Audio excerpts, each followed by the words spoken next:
Welcome back to the Football Fellowship podcast. City outclassed United in the Manchester derby. Arsenal thrashed Sheffield United thanks to an Eddie Nketiah hattrick. And the Bees decided to make Stamford Bridge their home as Brentford beat Chelsea. We got all of that to look forward to, plus the rest of the results in a goal-filled Game Week 10 in the Premier League. And thank you very much for joining us again on another episode of the Football Fellowship podcast. That was Mev with a nice teaser.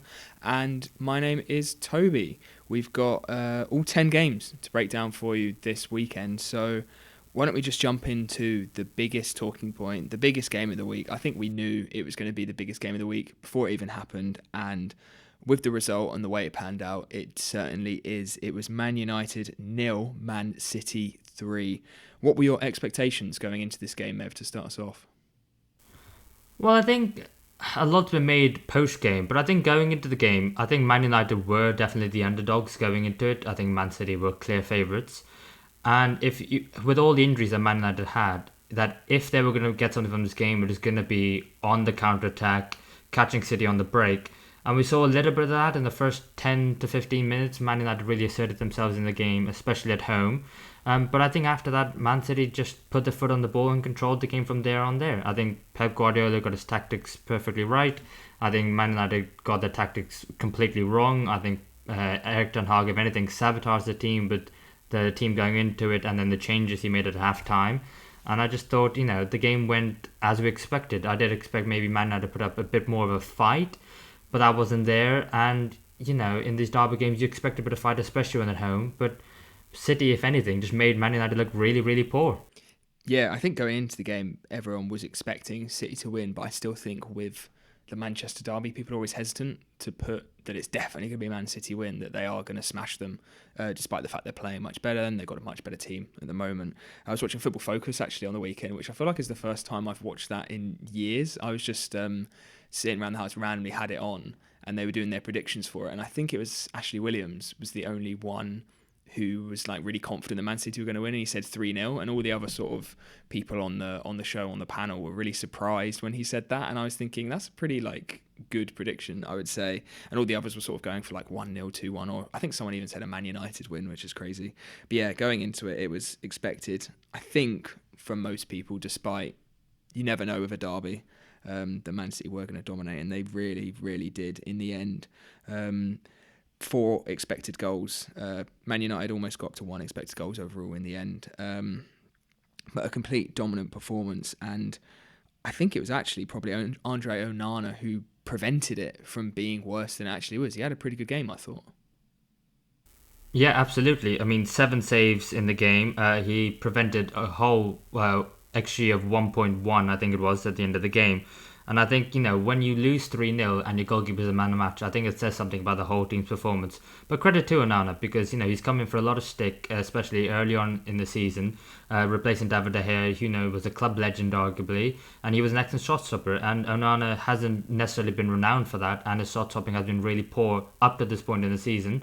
But he really shone today, and he needed to, because if it wasn't for him, it could have been 5 or 6. But, Man United really needed more than just Onana. I think United had a very early chance in which the ball broke for Højlund, and, he ran through on goal, and with the space you would expect him maybe to put that ball in the back of the net. But, the defenders, I think Ruben Dias and John Stones, they caught up to him just about, forced him to go wide with his chance, and, he didn't end up converting it into a shot or a goal, which is a bit of a shame. But then obviously the first big talking point in the match comes along when Rasmus Højlund puts out his hand and he fouls Rodri in the box. And for me, however light you want to say it is, I think it was a pen because of the fact that Højlund at that moment in time wasn't even making any movement towards his own goal.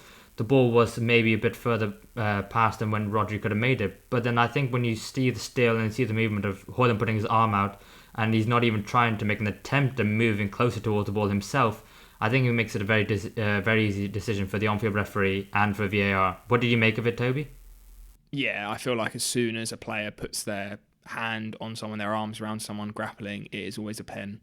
There was that World Cup, I think, or the Euros or something, where they sort of brought it in, were really strict with that grappling, and it was maybe a bit too harsh in that tournament. I don't know if you remember that, but it was loads of penalties.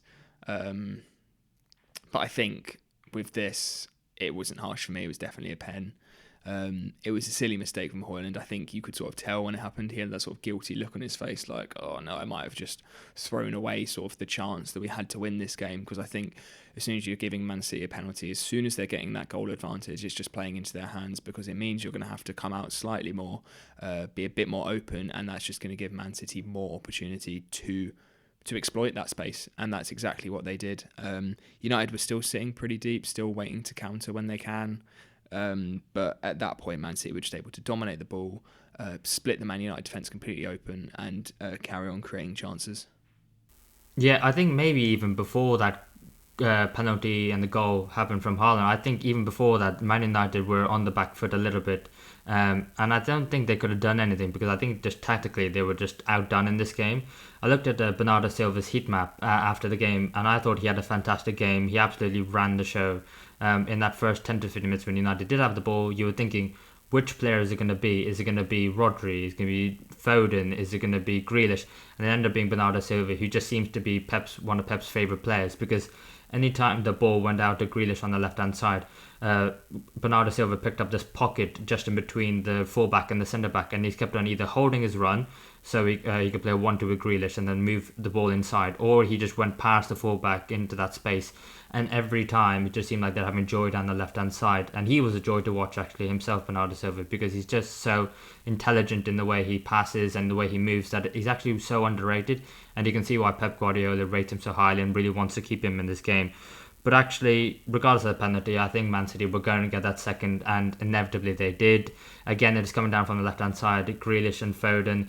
And, the fact that Dalot and McTominay just had no idea what to do with Bernardo Silva, and the fact that he had so much space inside the Man United box, pulls it back to Haaland, and this time he puts the ball in the back of the net.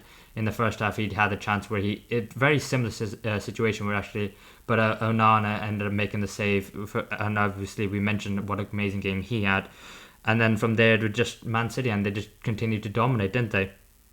Yeah, like you were saying with Bernardo Silva, I think when you look at that Man United back five and their double pivot that they had of Dalot, Maguire, Evans, Lindelof, Eriksen and Amrabat, I think Pep is looking at that, knowing that they have a lot of players missing, a lot of players injured, and it's just that area they can just exploit so easily. Just have Bernardo Silva, Rodri and Grealish, three players who are fantastic ball retainers and fantastic ball progressors as well, and it was just easy for them to be able to get those killer passes through, keep the ball moving around, and they couldn't keep up. They just couldn't keep up, really. I think they did probably miss Casemiro in this game as someone who could have helped stop that, but I think even if he was in, it wouldn't have made too much a difference to the end result, really.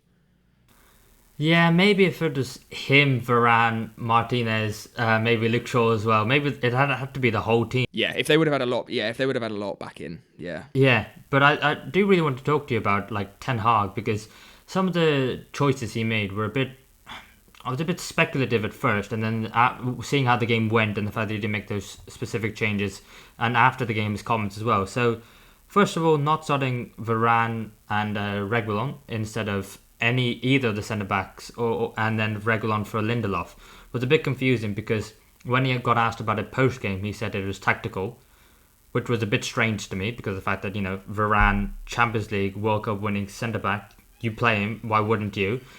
And then the fact that it was Reguilon over Lindelof, who's a right-footed centre back playing a left back, and it just didn't make sense to me.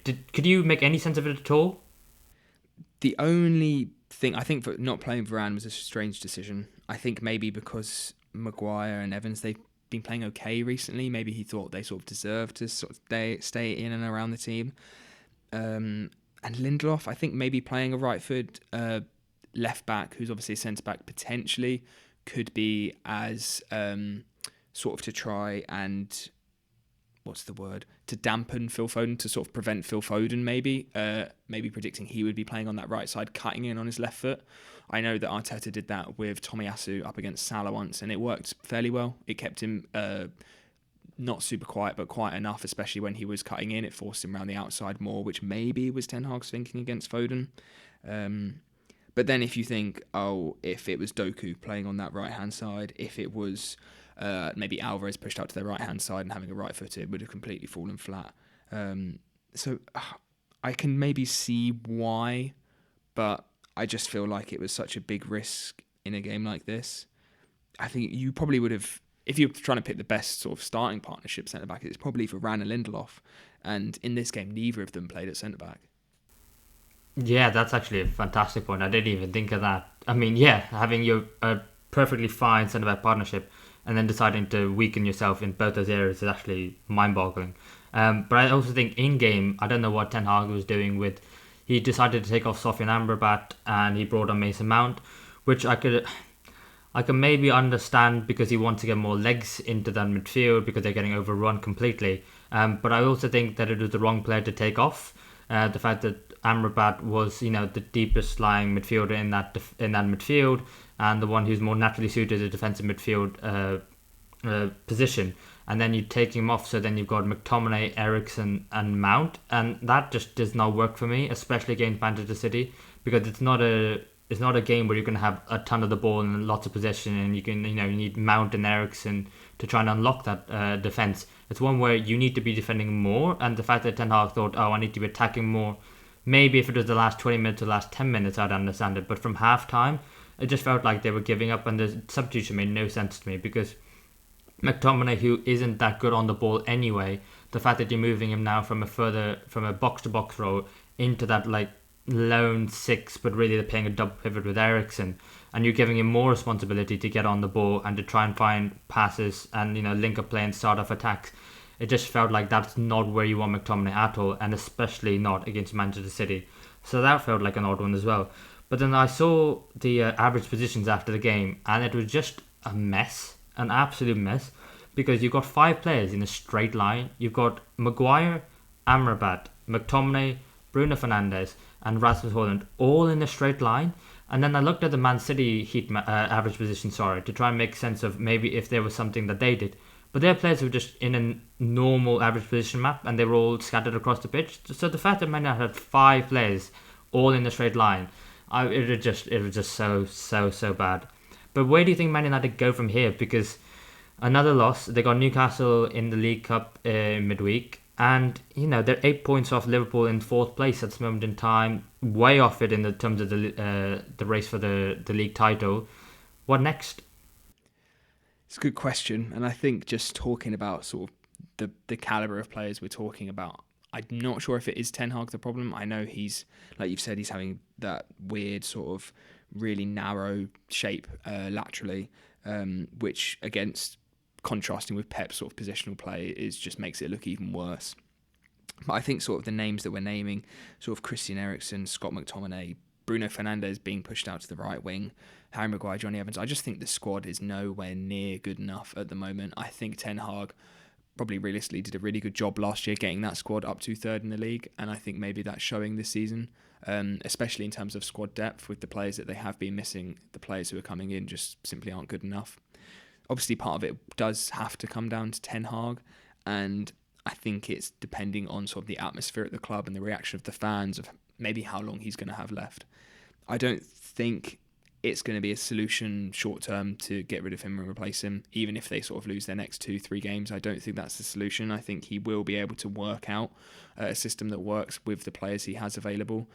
But it's going around again. Man United just spend so badly, it seems, that they're going to have another big window if they want to turn this season around. And how many times have we said that now? It's crazy. Yeah, I mean, Erik Ten Hag alone has spent 400 million on his squad while he's been manager, and I think it's just United's cycle of failure. Like, you've seen this with David Moyes, you've seen it with Louis van Gaal, Jose Mourinho, Ole Gunnar Solskjaer.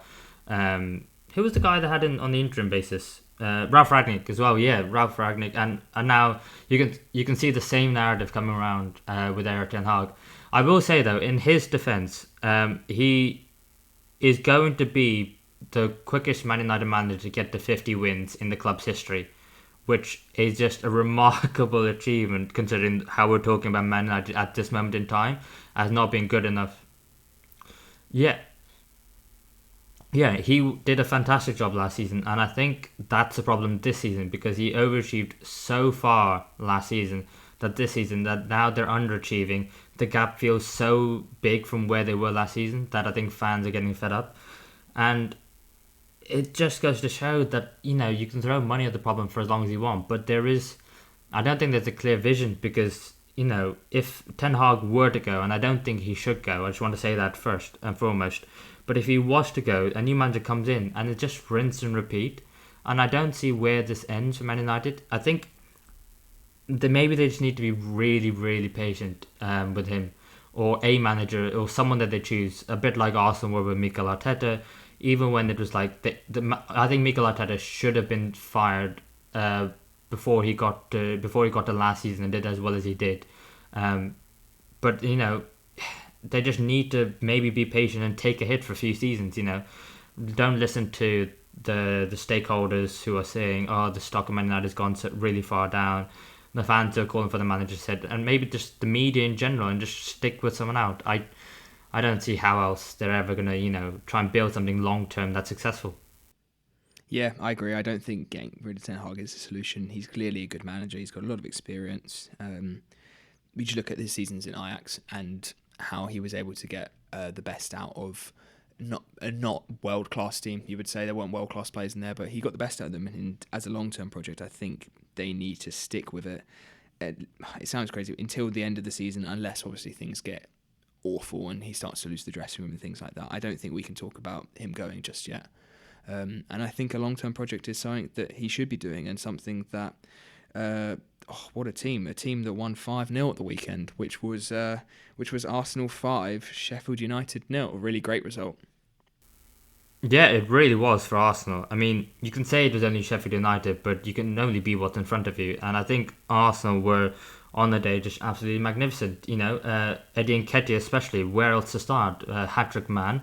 And coming in for the injured Gabriel Jesus, who's apparently might be out for a while. Hopefully isn't too much longer than just after the international break for Arsenal's sake. But then he steps in and then he does a fantastic job. And, he's coming for a bit of sticks this season. I think because he's been slightly worse than he was last season, where he did have a fantastic season last year. He came in, stepped up to the plate and really delivered. But I think, these 3 goals, and especially the way he took all 3 of those goals. I mean, the first one, his touch in the box really made the goal. I think the second one, his ability to find himself in the box, find that space. And the third one was just a fantastic strike. And, it wasn't just him. It was the whole Arsenal team. And what a team, what a performance. And, keeping up the top with Tottenham, aren't they? Yeah, it was a really strange team we played as well. Like you were saying, we sort of had Nketiah, Smith Rowe, Kivior playing, which was really surprising to see and very, very frustrating for me because I brought in Gabriel in my fantasy team, hoping it was going to be an easy, clean sheet for him, and then he doesn't even start, and Kivior was playing. It was bizarre. But he played really well, Kivior. I really like him. I think he's coming along really well. We're sort of easing his minutes in. Last season, especially sort of in the Europa League, I think he had some really good games, and I've been really impressed, and he had another one. He didn't particularly have too much to do.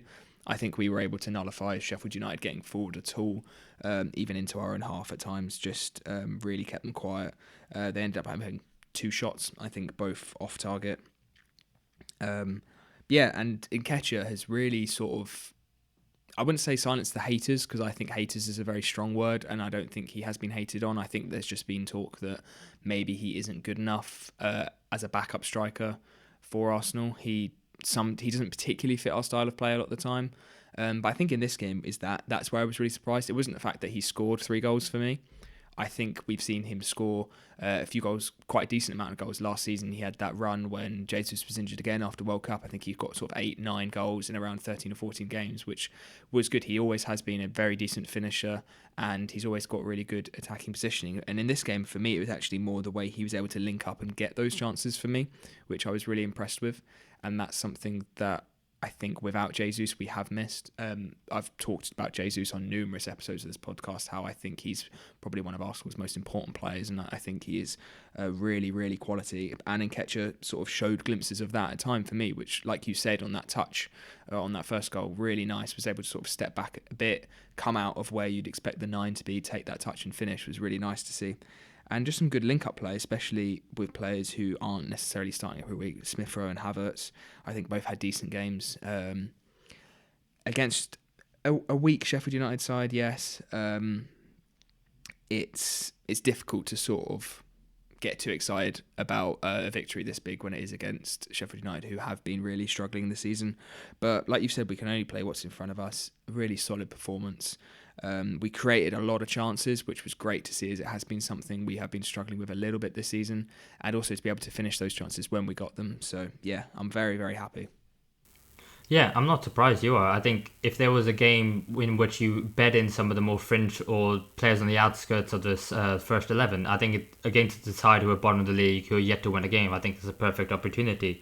And I think that lends us nicely to talk about Sheffield United, because wow, they are bad at football. I mean, really bad. I mean, No chill. well, I know, but it just is the case at the moment in time because of the fact that 1 point from 10 games. I think it's the worst start to a season after 10 games. But also one team have also matched 1 point after 10 games, and that's Sheffield United themselves from the 2021 Premier League season. So it just goes to show like what a terrible time they're having. I mean, really they can't do much about it. I mean, an XG of 0.03. I mean, I really don't know what to do for Sheffield United because they've got so many injury issues as well, which are long term as well, which is the big issue. Because it's not like they can hope for their players to come back fit very soon, because realistically they can't. And I don't know what Paul Heckingbottom is meant to do, because there may be a couple of players on the bench who could maybe have started the game instead of the starting 11 and who maybe could have done something. But realistically, were they going to change things massively? No. Have they done so far this season? Not really. So I don't know where they go from here, because at the moment, 1 point, a goal difference of -22. I mean, they're on course for, definitely beating Derby's record of the lowest points in the league season. Yeah. I think they're on course for about less than 4 points if you take it as an average across 38 game season. Yeah, and I don't even see how they win a game of football at this moment in time, because this is the second big defeat they've had. I mean, obviously we had that one against Newcastle, which was really bad. This one against Arsenal isn't good at all. But the confidence just must be like at rock bottom for all these players. So I don't know where they go. I don't know how they pick themselves up. And I don't know what Paul Heckingbottom says to them, really, to try and get them to motivate themselves a bit more than they can at the moment. Yeah, it's a really difficult one. It feels like I don't think he should be sacked, because I don't think there's anything he can particularly do.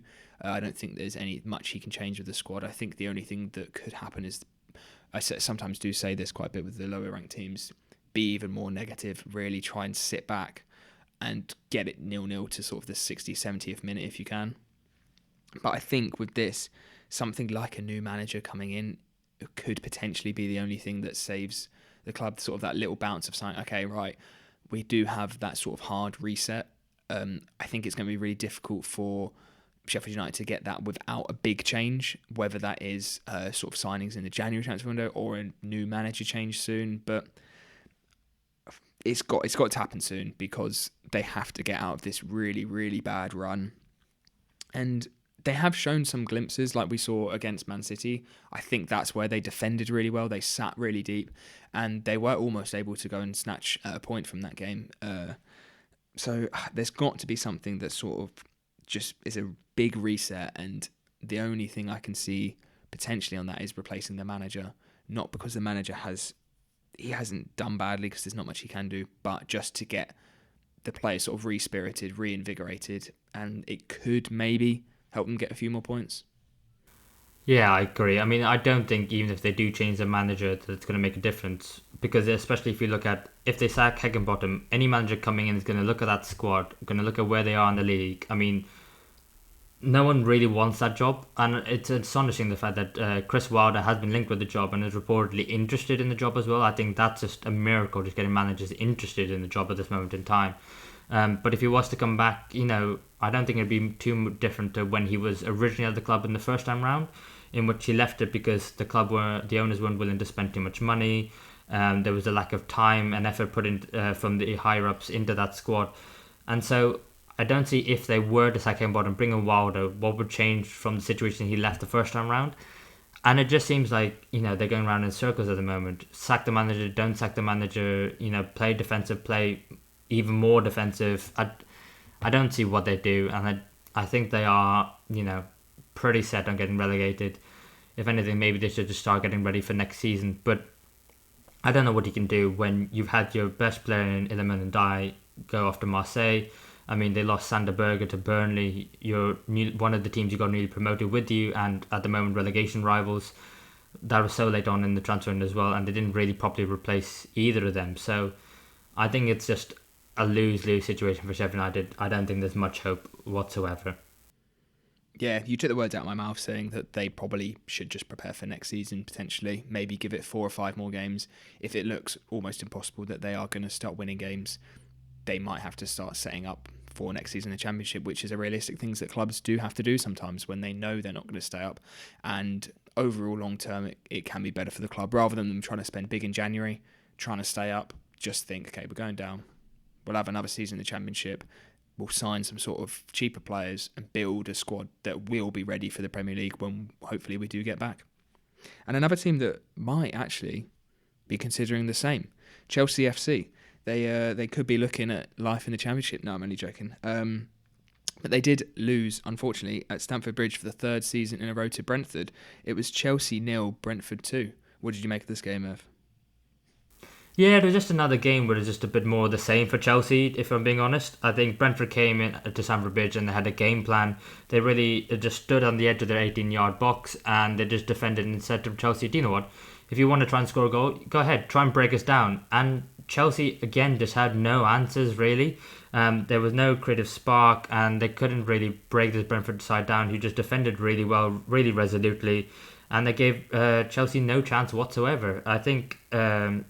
in this game, you had Nicolas Jackson starting up front, and I think Match of the Day did a really interesting piece on him in the fact that you had Shearer and Wright in the studio, and they were just talking about the fact that there was no movement from Jackson whatsoever. It was Cole Palmer actually pointing to him, just saying, you need to make a run, you need to try and find space. And I think that just epitomises Chelsea's moment in time, because I think they're a squad who are just playing with no confidence whatsoever. I think if you're a confident side, and if you're Nicolas Jackson, a confident striker, you're making runs, you want the ball, you're ahead of the game. But I think Jackson just staying still just shows to show that he doesn't know what to do, because whatever he's doing doesn't seem to be working now whatsoever. Although, to be fair to Chelsea, they did have a couple of chances. Madueke early on hit the post. I think that was very unlucky. Could easily could have gone in. I think Cucurella had a chance when he found himself in the box. But it was just same old Chelsea, just cannot finish their chances. Yeah, like with Nicolas Jackson, that's such a funny one. I wouldn't say I particularly noticed that in this game, his sort of lack of movement. But that drop off would really make sense, because I think in the first sort of 3, 4, 5 games of the season, we were talking about how actually exciting and how good he looked, and how good his movement, positioning, and his ability to create chances for himself using those was really, really good at the start of the season. His XG was super high. I think he sort of had that between sort of 3 and 5 over 4 or 5 games. He only scored the 1 goal, but he was really getting good chances.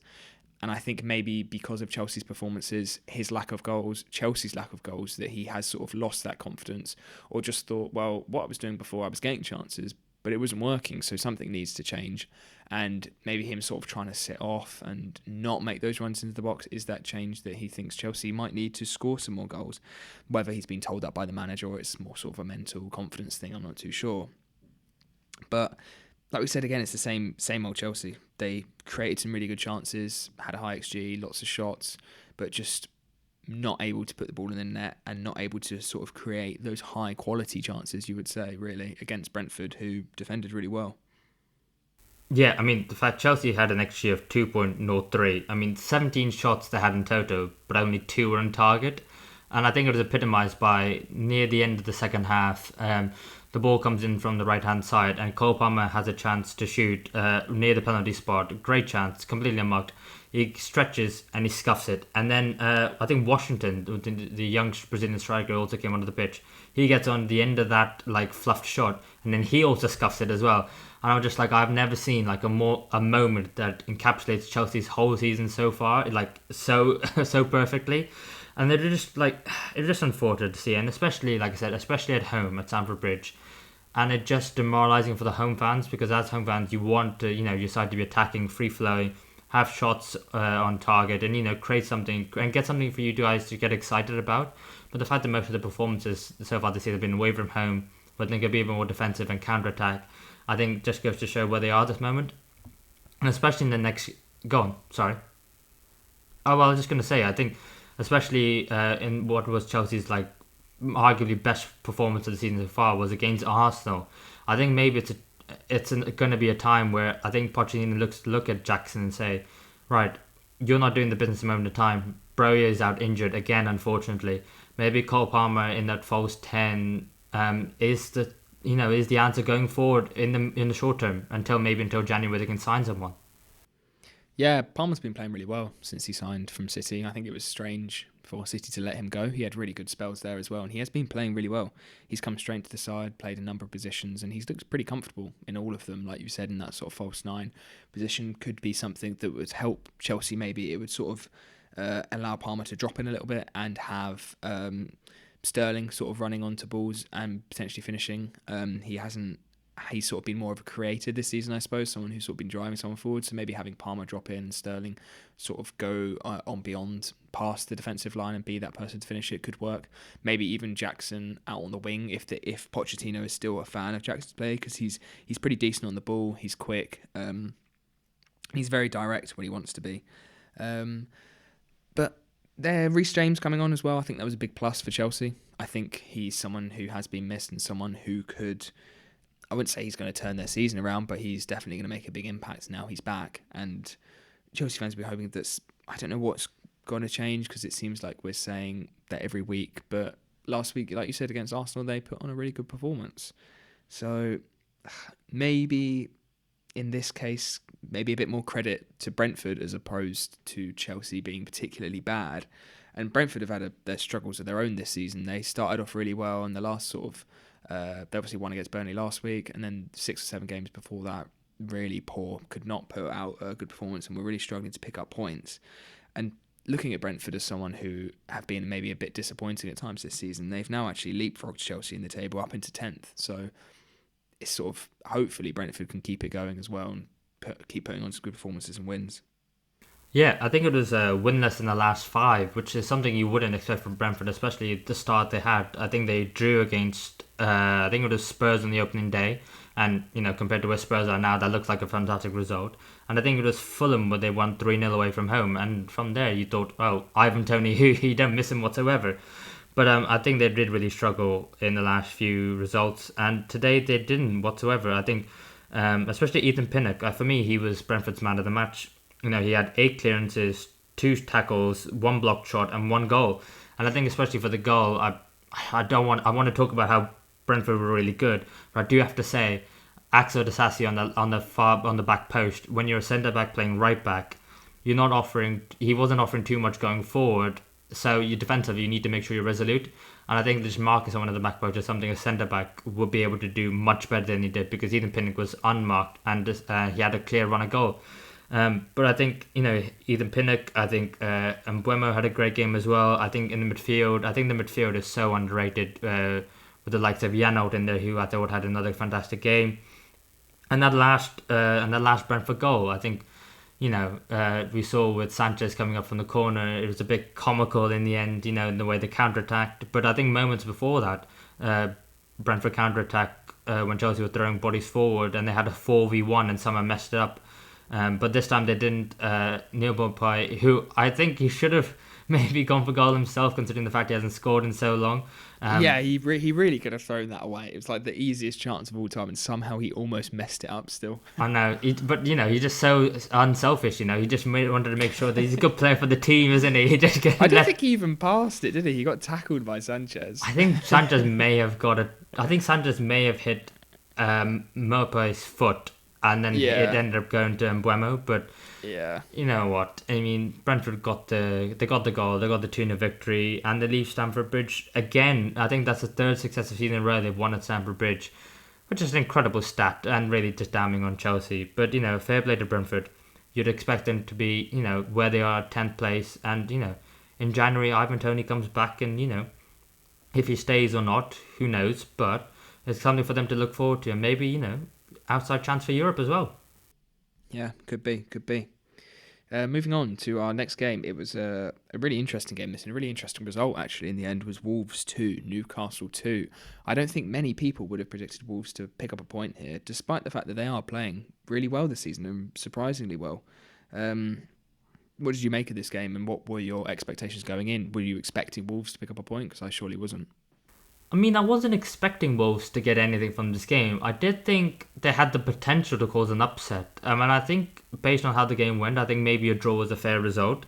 Because I think Newcastle are playing midweek in the Champions League and also playing on the weekend. I think it's catching up to them a little bit. They did look a bit leggy at times. I know they did go a goal. They took the lead both times in this game.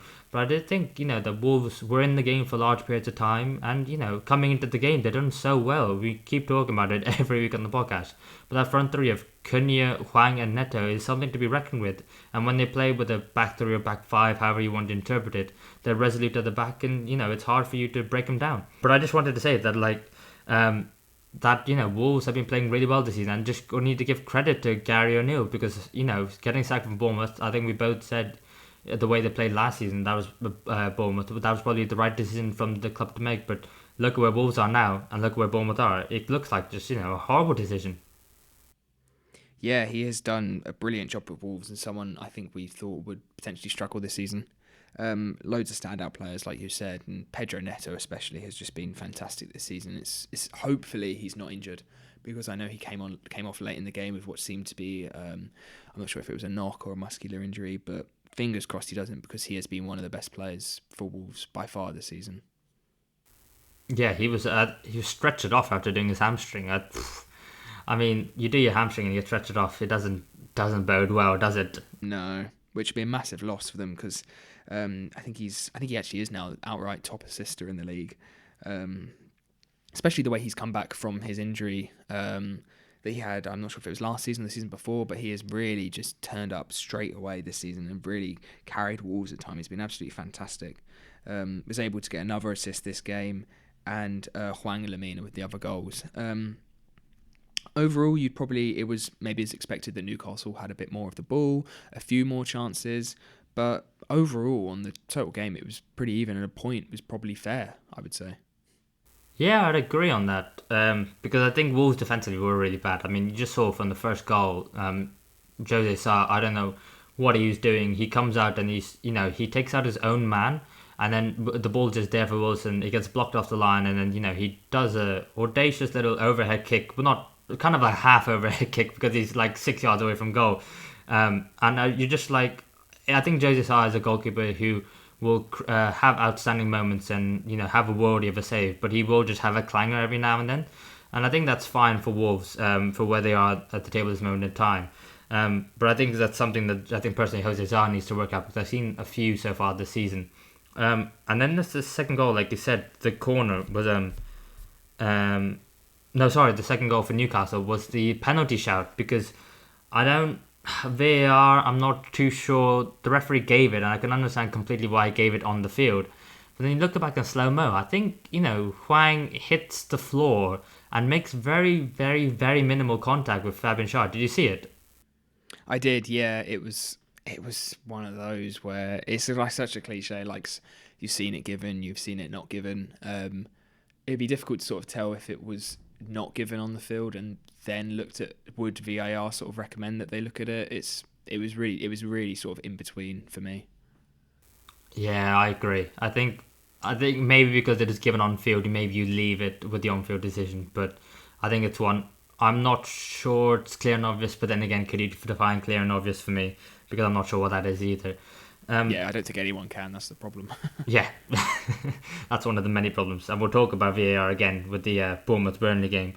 But then, Neto, Hwang, for the second goal was just absolutely world-class. I mean, the fact that Totti Gomez ended up doing the skill on the edge of the box where he took out two players, passed the ball to Hwang, and the reverse chop back on I think a diving Dan Burn and then the finish into the bottom corner. I think Wolves' XG for that game was 0.89, and that just goes to show that the quality of the chances they're creating isn't that great. But just with the front line that they have, that they can create magic out of nothing. And I think the fact that, like you said, Neto going down, it's going to be a big, big blow. Hopefully he's just back out into the international break, and it might be a couple of week games now while he's out.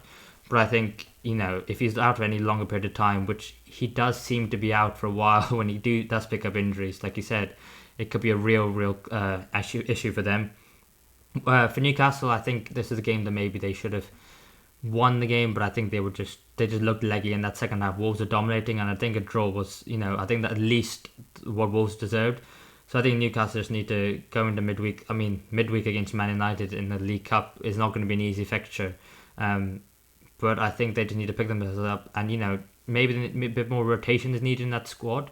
Maybe that's something that Eddie Howe at this moment in time doesn't feel like he has, especially with a couple of injuries to key players. But I think they do need to freshen up because they look really leggy, and going forward, I think that's going to be something that Newcastle maybe in January maybe need to address, especially since Tonali's not going to be there as well.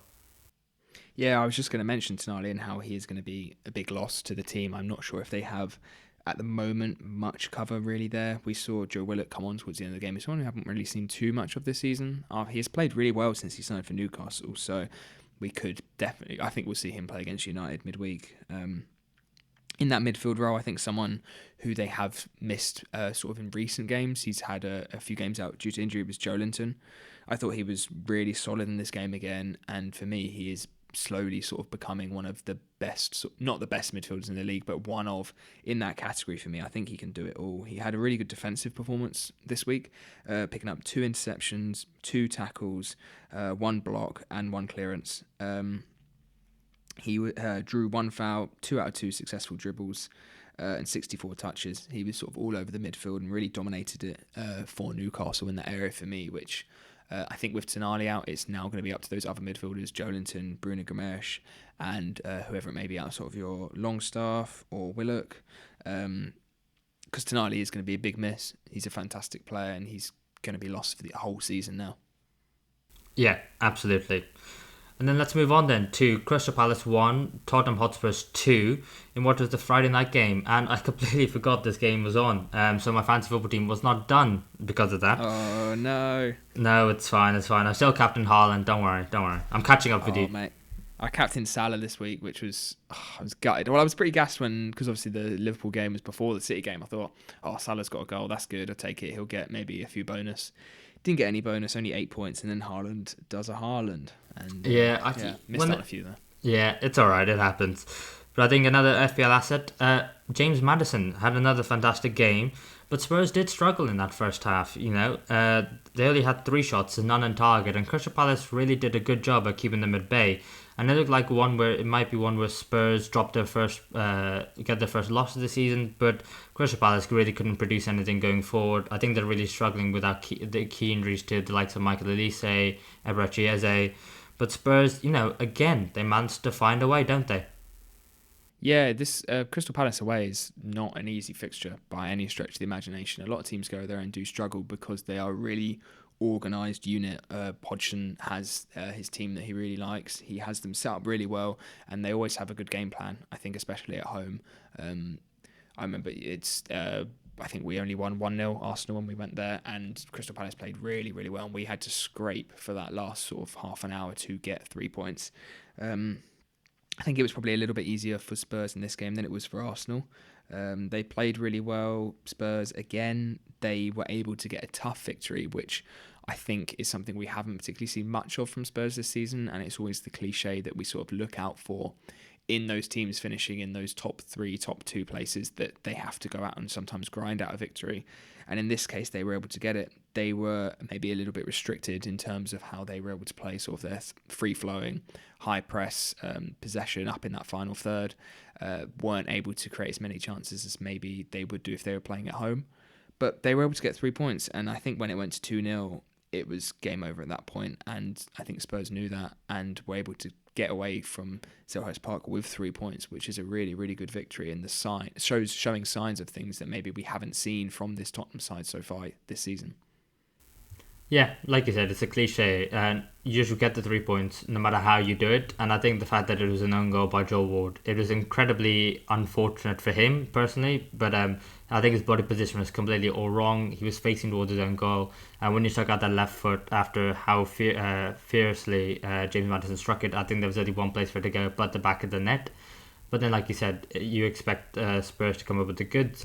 I think they only had 10 shots in total and only 1 on target. So the fact that they took that 1-0 lead from that was pretty incredible. But then the 1 shot on target was, of course, Heung-min Son, who then, Brennan Johnson and James Maddison, again, lovely link-up play down the left-hand side, Brennan Johnson in the box, and then Son just finding that space. And I thought it was really interesting that after the game, Son came out and did the interview and said, he's been looking at the likes of Cristiano Ronaldo in the fact that how he's made the transition from the left-hand side into the main striker, the number 9, and he's been looking at him and how he's been able to do it when he's at Real Madrid, Juventus and Man United.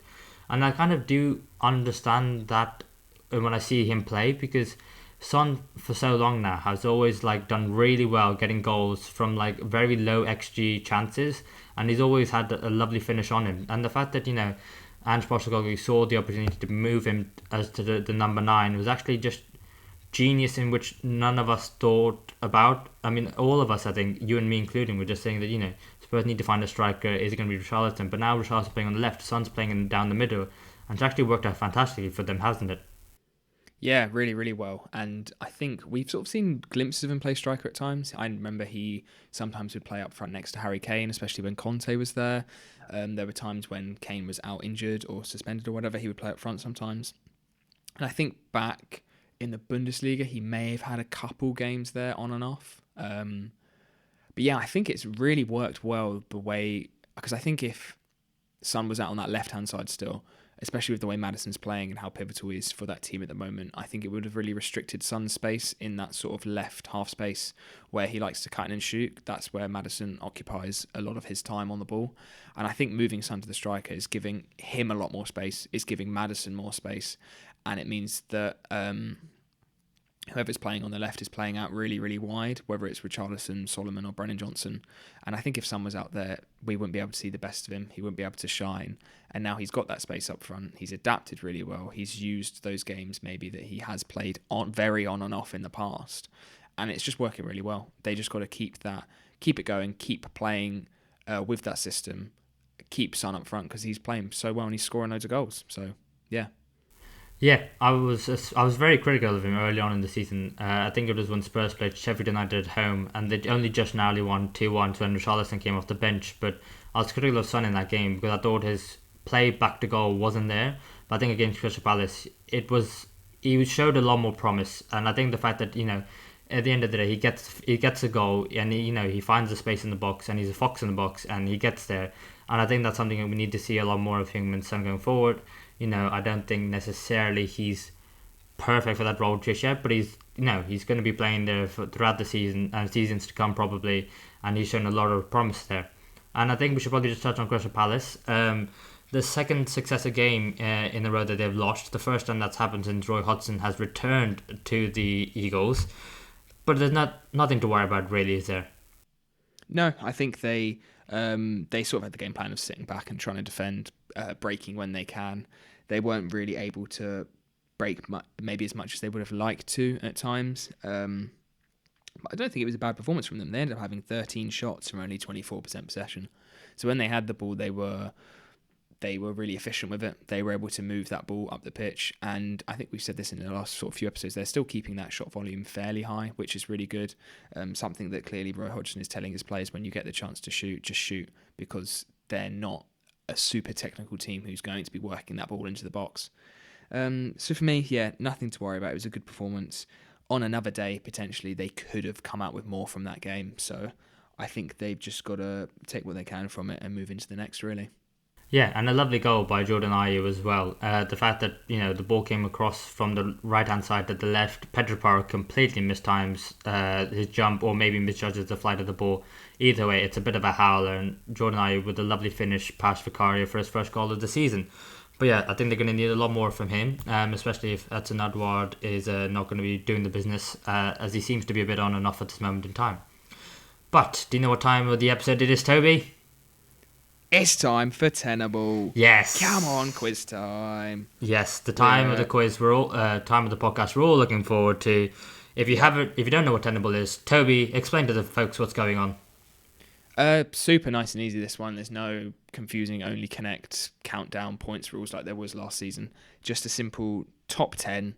You've got 5 minutes, and the opponent has got to name as many players, as many clubs, as many managers, whatever it is, as they can in the 5 minutes. You get a point for each one you can name, and This is our second time doing it. So first time round, I was lucky enough to get all 10, which was super epic. And Mev was only able to get 8, which is not super epic, but pretty epic, because it was a tough list I gave him, actually. I felt a bit bad because I definitely had an easier list last week. It wasn't tough at all. Like, you gave it to me. Anyone who didn't watch last week, go watch last week's. But Toby gave me top 10 Liverpool Champions League goal scorers, and he didn't include, and he decided to not include Salah, Mane, and Firmino. And realistically, as a Liverpool fan, I should have got it. And the names on that list, if you go back and look, watch the episode, but then do it along with me. And if you're a Liverpool fan, you should get all 10, I think. So I don't think it was too hard. But okay. I was pretty impressed you got 8, to be fair, but maybe that's just because I'm not a Liverpool fan, so it seemed tougher to me. Yeah, but I think I went. No, you went first last week, didn't you? Because while you were explaining, I had my phone ready. So shall I go first this week? That sounds good to me, mate. That sounds good to me. Okay. I've actually got 2 lists this week, and I'm still undecided which one to go for. Oh, come on. We can save one for next week then. That's what I'm thinking. If you pick a number 1 or 2, and I'll give you that list, so then 1. I don't have to pick. Okay. Let me get my timer ready. Okay. So. This is so nerve-wracking. Go on. I don't want to do better. What did I do last week? 8. Okay, so your list, Mevin, is the top 10 current Premier League goal scorers this season. Your time starts now. Okay. Haaland. That is correct. He is in first place with 11 goals.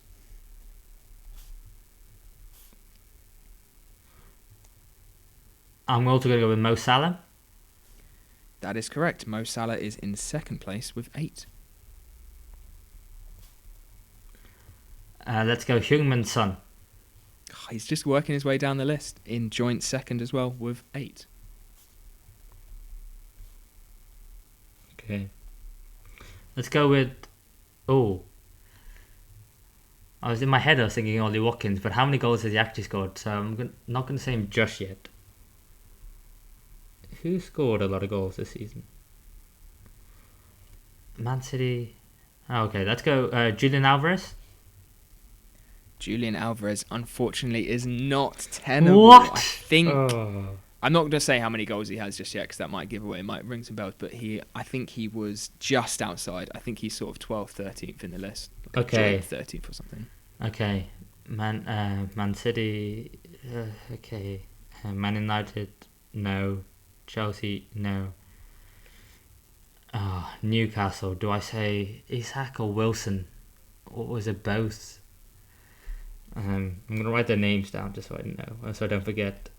I'm just going to say whilst you're thinking as well, for anyone wondering, you get 3 lives in this for incorrect answers. So once you've used all 3 of those guesses, you then have 1 final answer. If that's wrong as well, your time stops and that's your Tennable done. So Mev has used 1 of his lives. Who's at the top of the league? So Heung-min Son for Spurs. What's my time? You've got 3 minutes and 10 seconds left. Okay. Oh, Arsenal. Oh, who though? Is it Jesus? Is it Saka? Would Nketiah be there as well? No, Martinelli's been injured.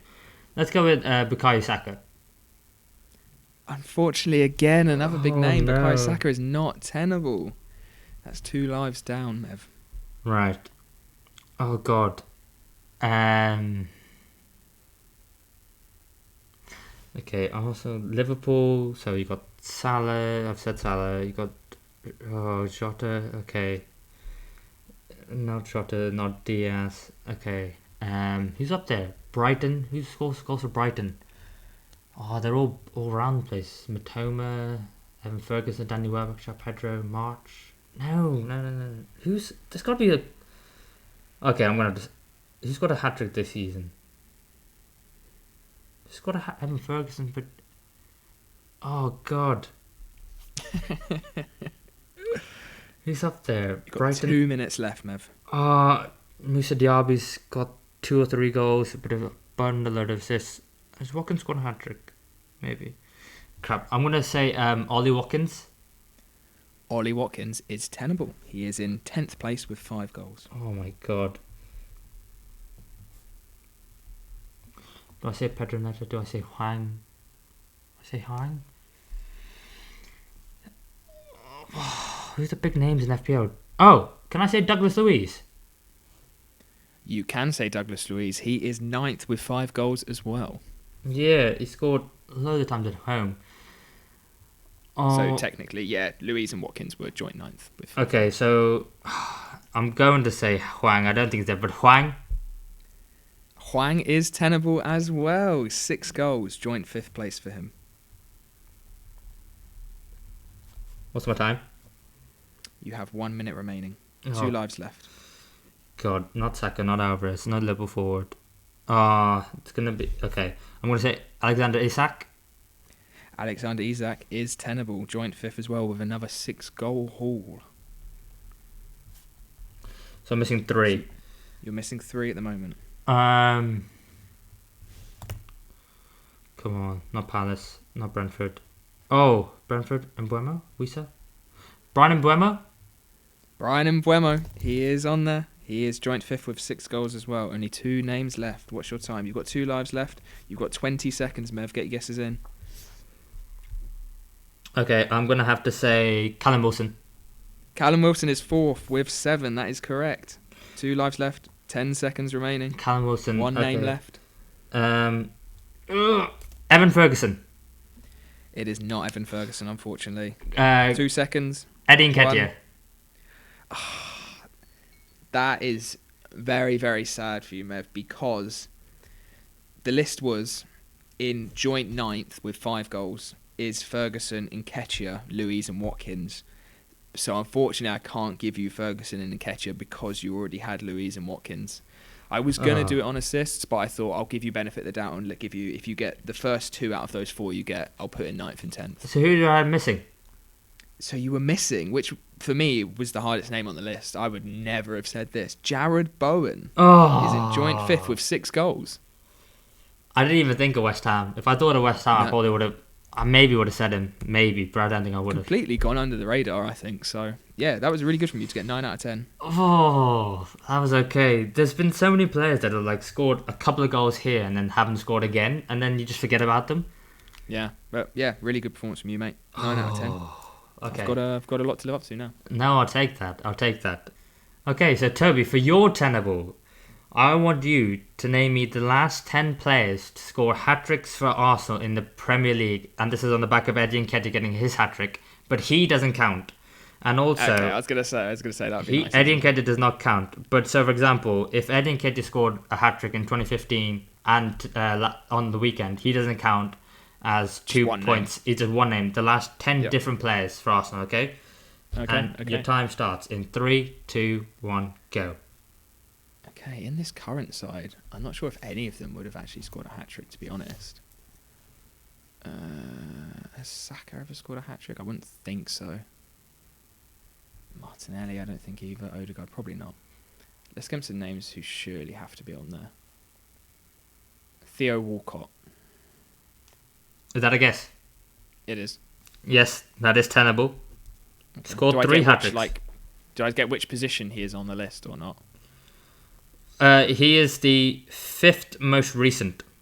Okay, nice. So I'm going to put Van Persie in there. That is tenable. He is the 7th most recent. Okay, nice. I'm thinking like Podolski or Giroud, one of those potentially. I feel like Podolski scored a hat-trick, but I'm not sure just yet. This is pretty tough. There's been 4 since Theo Walcott. Who could that be? Olivier Giroud? I'll go for him. That is tenable. Yes, he is 4th most recent in May 2016. Okay. So it's 3 since then. Wow. Oh, Aubameyang. Yes, that is tenable. He is the most recent, apart from Eddie Nketiah, 14th of February 2021 versus Leeds in lockdown. Nice. Okay. Lacazette. Could I go for Yeah, let's go for Lacazette. I feel like this is, even if it's a life lost. Unfortunately, that is not tenable. Lacazette has not scored a hat-trick for Arsenal in the Premier League, that is. Yeah, Premier League, fair enough. Maybe he has outside of that. Okay, who else could be in this list? Premier League hat-tricks. So there's Aubameyang, Was Aubameyang first and Walcott was fourth? Yes, Aubameyang was first, Walcott was fourth.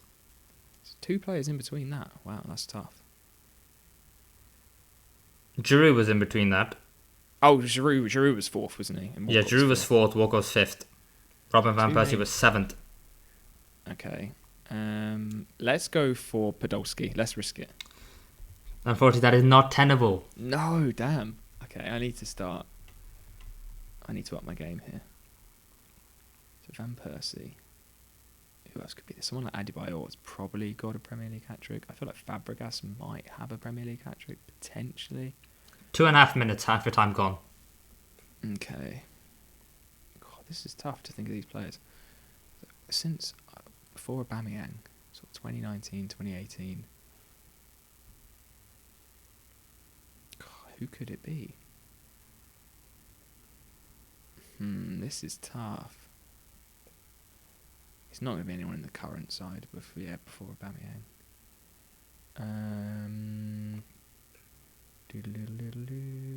Let's go Adebayor. Adebayor is tenable. He scored 3 hat-tricks for Arsenal. Nice. Where is he on the list? He's 8th. Okay, wow, it's going even further back. 2008, 2008 and 2007. I'm pretty sure it's either Denilson or Eduardo, I think, has scored a Premier League hat-trick. And I think it was Denilson, so I'm going to go for Denilson. That is not tenable. Oh, damn. Maybe it was Eduardo. Oh, I can't risk that as my last guess. It's too much of a... Let me give you a hint. It's not Eduardo. Oh, thanks. Because you've got 1:20 and you still got 1, 2, 3, 4, 5 to get. Damn, this is not a good performance. Who else have we even had with strikers since Van Persie? We had Lucas Perez for a bit, but he's not going to be on there. Aubameyang, Lacazette, Pepe, Fabregas could potentially be on there. 1 minute left. Who else could it be? It could be Henry. He could have scored a hat-trick like late in his Arsenal career. Oh, damn. This is really tough. Nasri could be someone on there. The recent ones I'm really struggling with. The years were 2018. Oh, Arshavin. I'm going for that. That is not... Oh. No! That is not tenable, but I feel like it should be on there. Keep going. Against Liverpool, it's in the League Cup. That is not tenable in that case. Yes, you're out of lives. I rushed it. You only had 20 seconds left. So... If like Fabregas is on there, I'm going to be really annoyed because I was going to say him. No, we can get these together, Toby. So, Pierre-Emerick Aubameyang was 2021. There was a player in 2018. He was a midfielder. 2018, Ozil? No. Don't know. I'm going to struggle to think off the top of my head. Aaron Ramsey against Everton. Damn, I would never have said that. Yeah. In 2016 and in 2015, this winger for Arsenal scored a hat-trick. 2016. Oh my god, it's going to be Sanchez, isn't it? That is yes, it is Sanchez. Oh, I should have got that. In 2012, although this was the one you would not get, it was Santi Cazorla. 2012. What position is he? Santi Cazorla. Oh wow, yeah. Yeah, I didn't think you'd get that. And I can't believe you didn't say Thierry Henry. I thought it was too far back. No. He has scored 5 hat-tricks. He would have counted from 24 to 26. And the last one, Freddie Ljungberg.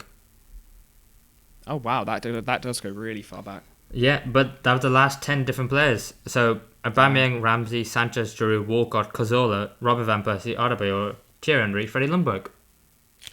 I think I should have got 2 more on that, and the other 3 I would have been like, I wouldn't have minded not getting, but 5 I'm pretty disappointed. Oh, it's okay. It's not like you're a die-hard Arsenal fan. Well, not anymore. No, it's rescinded now. No, it's fine. I just felt like I had to do it after you gave me a level 1 last week. No, that was a good list. I like that. I should have done better. Overall, that makes the scores. What is it now? You got 8 and 9, so you're on 17, and I got 10 and 5, so I'm on 15. Yeah, still nice and close. Lots to play for. Yeah, how quickly it can change. Yeah. Well then, let's get back to the football then, shall we? With Liverpool 3, Nottingham Forest 0. Liverpool with next year 3.19 against Nottingham Forest for next year of 0.45. Liverpool absolutely dominated the game from beginning to end. Jota, Nunes, and Salah with the goals, and it was a pretty comprehensive performance, wasn't it? Yeah, it was just fairly easy for Liverpool, really. Pretty, just not really much else to say, to be honest. It was just pretty easy. It was a really complete performance from them. They really restricted Forest getting forward. They really dominated the midfield, and they took their chances fantastically when they had them. I think it was another really good game from Szoboszlai. I think he's had a lot of plaudits after this game, and I think rightly so. He ended it with, I think he got 2 assists in the end. Just absolutely ran the show. And even not just in the direct assists he was creating chances left and right. And I think for that front three who all got a goal, that's just exactly what you want. You want a player like Szoboszlai sat in behind, putting in crosses, but also putting in the hard graft, making it easier for you that you can stay up the pitch and sort of get in behind, get chances because he's doing everything in that midfield behind you. Yeah, he was a fantastic performance by him. Strangely enough, his first 2 assists in the league. Although for sure he had added more, but a 93 accurate passes, percent accurate passes, 4 key passes, and the 2 assists. I thought he was incredible. I thought it was a nice touch by Diogo Jota when he held up Luis Diaz's shirt when he scored, obviously with his ongoing situation with his parents back home in Colombia, which is sad to hear about. But I think Nunes as well, getting a goal, Salah again being inevitable. But I think Nottingham Forest, they had a game plan. They just sit back and hit Liverpool in the counter-attack. It didn't quite work. I thought Anthony Elanga was very keen to play on the last shoulder and found himself offside many a time, and he even hit the woodwork once as well. But I thought a bit more patience from Nottingham Forest and they'd be fine. A team who are on 10 points, I think that's 4 points above Bournemouth, who are in 17th, so which aren't even in the relegation zone, but I think 5 ahead of, I think is it Luton? Yeah, Luton, 5 points ahead of Luton. Do you think Nottingham Forest will be fine? I think at the start of the season, I wasn't particularly convinced, but I think they do have a decent squad. I think they probably have one of the best squads out of those sort of bottom 7-8 teams. Looking just at sort of their starting 11, like Sangare, Gibbs-White, Dominguez, Murillo, Bolly, Serge Aurier, Matt Turner, Owini coming on, Neco Williams coming on, and you're looking at Tavares and Kouyate's unused subs. I think their squad is really, really good, and I think when they get the best out of those players and they are all on top form on the day, they can put on a brilliant performance against a lot of teams. It's just how that's sort of used.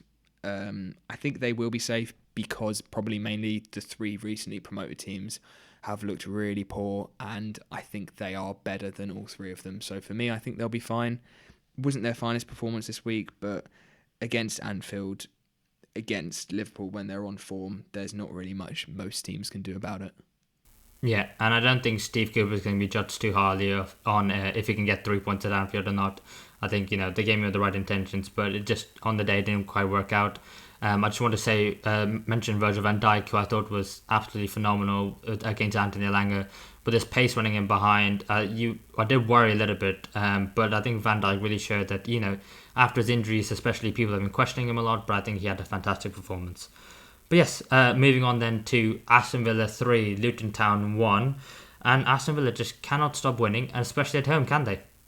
Yeah, I know. They've moved up to 5th in the league now, only a point behind Liverpool, 2 points behind City. They have been brilliant. They have just carried on this really attacking football, this really exciting football. And for me, they've been one of the best teams to watch this season. I really like how they play. I really like their entire starting 11. I think they've got that set 11 now, and they have done for the last sort of 3 or 4 weeks. And they just all seem to link up so well. They seem to really know where every other player on the pitch is. They seem to know what everyone's strengths are. They really can punish teams. And they looked really solid in this game as well defensively. I think they were really unlucky to concede that goal and not got their clean sheet. And I can imagine Martinez is absolutely fuming with that. The way it went in, just so unlucky. The header back off from his own player off the bar into the net was really unlucky, because I think they deserve to sort of win 3-0 and have a complete performance, because just again, they were just so good to watch. Diaby especially, he's had such a good season here. I think he is so fun to watch. I really, really like watching him play. Yeah, I still can't believe that Aston Villa managed to sign him for the price they did, like 50 odd million. I think that's, up there with James Maddison's being one of the bargains of the summer. And especially the fact the way that Unai Emery started to utilise him as well. As in, sometimes he's alongside Ollie Watkins, sometimes he's behind him in the number 10 position. But it's just awareness and his ability to find space. And then when you find that space to pick out a pass or either drive into it, I think it's just phenomenal. And I think it's 2 or 3 goals so far this season, 5 assists. I think he's done absolutely phenomenally well. I think, another one is Douglas Luiz. For a few seasons ago, Arsenal were being linked with him and made a bid for him, which Aston Villa rejected because what a fantastic player he's been. I think for the first goal, the way he took that free kick and Diaby faked it and McGinn with a lovely finish. But then it was also just been such a good deep line playmaker so far this season. And I think he's arguably one of the best at doing that in the league. And, Aston Villa just quality players all the way throughout. And, if Liverpool are in the title race, potentially, as people are saying, then, maybe why not Aston Villa? Because I think, since the turn of the year, only Man City and Arsenal have got more points in the league than Aston Villa, so which is fantastic to see. Yes. I was just going to touch on Aston Villa really quickly. Just saying, obviously, Douglas Luiz being fantastic, but I think Boubacar Kamara sat alongside him has not got as many plaudits maybe as Luiz this season. I think he's been superb. He just is a really well-rounded player. He's fantastic defensively, really good at moving the ball. And I think we saw, I can't remember if it was Aston Villa's second or third goal, he played a lovely ball over the top. I think it was for Diaby actually, and just showed that he can do it all alongside Luiz. And that double pivot is one of the best probably in the league so far this season. They have been fantastic. Yeah, just for the third goal, and I completely agree that I think that come the summer, there's going to be a few teams sniffing around looking at that double pivot and being like, okay, we fancy a bit some of that. But I think Luton Town, a spirited performance by them, but ultimately just not good enough on the day. Yeah, pretty much. I think Aston Villa were just really, really good, really hot, really... didn't give Luton too much of a chance. I don't think Luton played particularly badly. I think it was just always going to be a tough game. The difference between the two squads is very, very big. And they put up a good fight. They were able to get a goal at the end. I think Adebayo was someone who came on, was it last week where Luton drew and Adebayo came on, was sort of, I think he scored the equaliser or something. But he, yeah, against Nottingham Forest last week. Yeah, again for me, he came on and he was just like a bit of chaos in the box. I think the reason that header came and the own goal came about was because the defender didn't really know how to deal with him. He's so tall and strong and really composed, and I think he could be someone that maybe they even need to bring on earlier or even potentially start, because whenever I've seen him play for those short spells at the end of the games, he's been a really big differential for Luton, and especially for a side who are sitting back and looking to counter. He seems like that perfect sort of player, really. Yeah, definitely somebody you need to keep an eye out for going forward. And I think moving on then to Bournemouth 2, Burnley 1, which going into the game definitely felt like a 6-point relegation battle, because going into the game, I know it's so early on in the season, but these teams were both down in the relegation zone. These points matter so much, and it is Bournemouth who ended up coming up on top. Yeah, and it was Philip Billing, the one who got the second goal to win the game for Burnley, stepped up, and he's done that for years now at Bournemouth. He is probably their best player, I think. He is fantastic. He seems to play as a 6, as an 8, as a 10, almost alongside the striker at times. He gets absolutely everywhere, and again had a really, really good game for Bournemouth again. 3 tackles, 1 block shot, 3 out of 10 ground duels, 1 out of 1 aerial duels, just all over the pitch. And they really needed him this week, and they really needed this win, because we have been questioning Bournemouth whether their manager's the right fit, where they're going to get points, are they going to stay up? And although this was against a struggling Burnley side, they did go 1-0 down. They were able to turn it around, and they were able to get a huge 3 points in the end. Yeah, and what a massive result. I think you pointed out Philip Billing. I think for me, Semenyo as well was fantastic. The way he won the ball for that first goal, and then the way he drove at that defence with the lovely finish on his weaker foot past the goalkeeper, I thought it was excellent. And he's someone who's been really impressing me so far this year. But I think Burnley, again, struggling in front of goal. I mean, the fact that they got the first goal in the game was really good, because the way they got it as well. Charlie Taylor with a lovely finish from outside the box. He probably won't hit a ball sweeter in his life, but I thought the goalkeeper had no chance. Radu, who came in for Neto, but I just think, again, Burnley, they're struggling to score goals, and I don't see how the side under Vincent Kompany is going to, stay up in the league, because they came up playing this attractive, free-flowing style of football, but they haven't been able to keep some of the better players, such as like Nathan Teller, and Howard Bellis, who's gone back and learned to Southampton. And now the fact that they decided trying to gel and learn how to play Vincent Kompany's style of play, not doing it too successfully, and doing it in the league where they come up against quality opposition week in, week out. Maybe he's another one, Vincent Kompany. He's going to be in the chopping block very soon. Yeah, I think maybe Burnley could potentially be used as an example of how difficult that jump up is to the Premier League. Not many teams are able to come up and stay up, let alone come up, play good football and stay up. And I think the difference between how he completely dominated the Championship last season, played really good football, people were expecting them finish 12th, 11th fairly comfortably, not just stay up, but progress up the league pretty far. And it has just not looked good at all so far this season. They've really struggled. Some good spells again. We say that every week. Some good spells again this week. Able to get a 1-0 lead, but just still not able to pick up points. And it's not looking good for those three promoted teams, as I was saying. It could be likely that they all go down come the end of the season unless they're able to turn it around fairly soon. Yeah, and we should just quickly mention the VAR offside drama right at the end of the match, where Joe Rodriguez goes through some goal, thinks he's equalised for Burnley, but VAR intervened and it's so close. But initially put the green line saying he's onside, but when you look at that still, you can clearly see his head is in an offside position, which is just mental. They just drew the lines in the wrong place. And then they go to another camera angle, and then he's offside. And I think it took 5 or so minutes. I don't mind the decision taking so long because of the fact that it needs to be the correct one, especially after you saw what the Luis Diaz won against Tottenham Hotspur. But I think the fact that it did take so long is frustrating for the fans in the stadium. But I think they got to the right decision in the end. So for me, it's okay. Do you agree? Yeah, I don't mind how long it takes. I just feel like this decision is just silly that it did take so long because of the sort of mistakes of it happening. But I'd much rather it be correct. And I'm sure, as annoying as it is when you think you've scored an equaliser, you're celebrating and then it gets taken away. If that happened to you and the opposition team scored a last-minute equaliser to you and it wasn't ruled out because VAR wasn't there, whatever, you'd be absolutely fuming. So I think as long as the decision's right, and I suppose in a way fair play that they were able to correct that first mistake because they could have just rolled it out, like you said, they did for the Luis Diaz goal.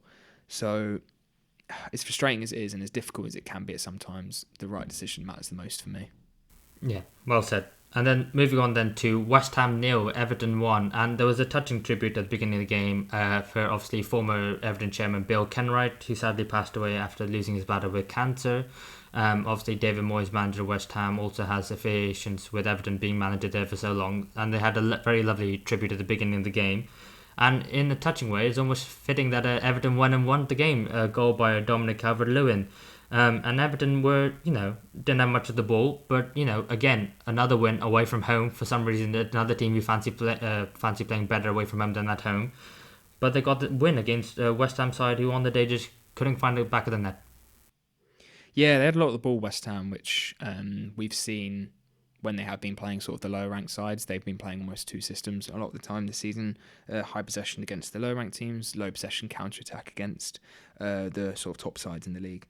And it was an okay performance from West Ham. Frustrating, I can imagine, watching it as a West Ham fan, that they did have a lot of the ball and they weren't really able to create many high quality chances for sort of your Jarrod Bowens, Antonios, who you're looking to put the ball in the back of the net.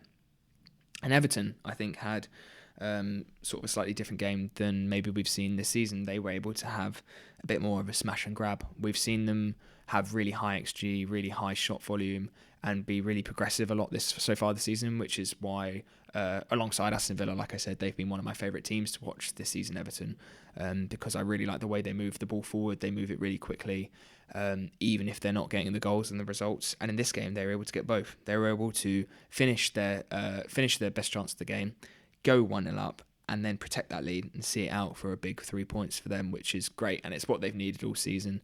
And if they can perform like this every game this season, whether that's being progressive and exciting to watch and scoring goals or seeing out wins like this, then we're starting to see it. We're starting to see them hopefully slowly move their way up the table because they have the quality to do so.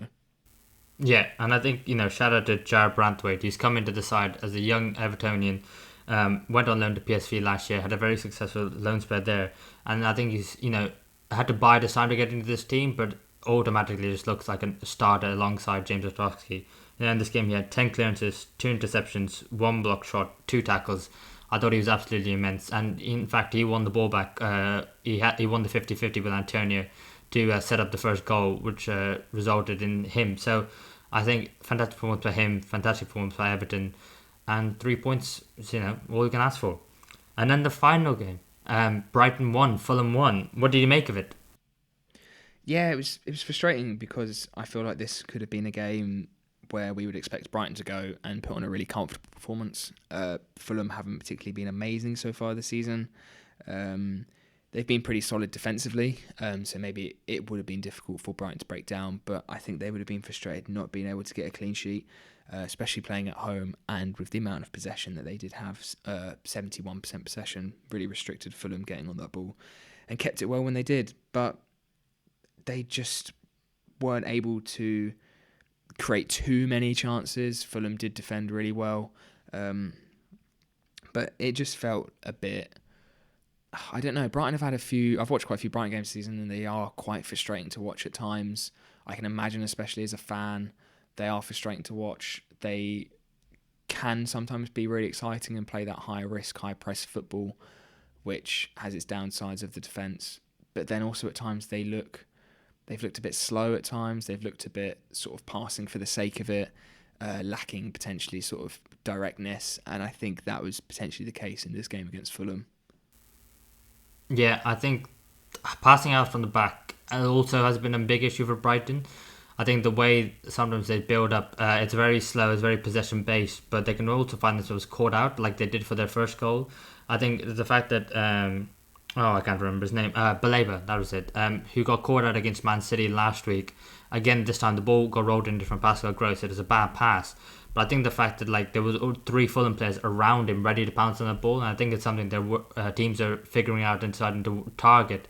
So I think the fact that they don't move the ball fast enough, and then the players further up the pitch are already gone, and there's no one to pass to then, and it cuts off the passing lanes for them. And Pauline ended up getting a fantastic strike after Fulham did win the ball back. But I think it is one I do agree. Brighton are fun to watch, but also frustrating because they could play better and they could play faster, but they choose not to. But it does work for them, so you can't argue with it. But Evan Ferguson again with a lovely goal. Yeah, I just want to see him play all the time. I just want to see him. It's difficult because he is so young, and De Zerbi is managing his squad really well with European football. But I just want to see him play every game because I think he's fantastic. I think he's going to be, if Brighton can keep him for the next 2 or 3 years, he is going to be that main man who's going to carry them and keep them in European competitions for the next few seasons. Because Brighton are great, and I love Brighton. As much as I like to say they are frustrating, is because I really, really like watching them, and I really think they can be fantastic. And I think we saw against Ajax in the Europa League, for me, that I know Ajax have had their struggles not playing particularly well, but to win 2-0 against Ajax in the way that they did completely dominated that game. And when I watch games like that, I just want to see Brighton play like that every game because it's so good. It's brilliant. And I think the way that Pep and other top managers compliment De Zerbi and the impact he's had just show how good of a job he has done, even if this week they were frustrating and they couldn't pick up the 3 points where maybe they should have. Yeah, I think that maybe you're exactly right. Before we go, did you see Palhinha's elbow? Do you think he should have been sent off? I don't think I actually caught that. No. Oh, right. Well, I can't remember who the opposite player was, but he ran into a Brighton player, tried to tackle them, and he led with his elbow. And there's a bit of a naughty one. I think, if the referee saw that, I think he's seeing red, personally. If you didn't see it, that's fair enough. But I don't think Brighton did make too much of it after the game, which I think is nice of them to not be like, it's gone now, you can't do anything about it. But I think in the game, I think that was, maybe, I think he should have been sent off, Palhinha.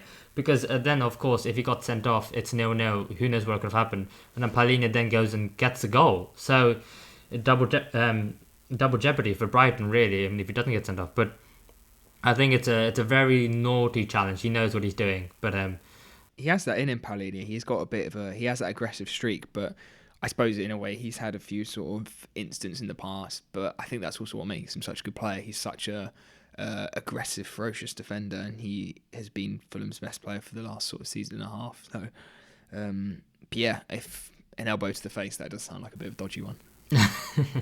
Yeah, it does. Well, that's it for this episode of the Football Fellowship podcast. Thank you all for joining. We hope you've enjoyed. If you're watching on Spotify, please give us 5 stars. And if you're watching on YouTube, please make sure to like and subscribe. Anything else to say, Tobe? The only thing left to say is we'll see you next week, hopefully. We'll Cheers. see you next week. Bye.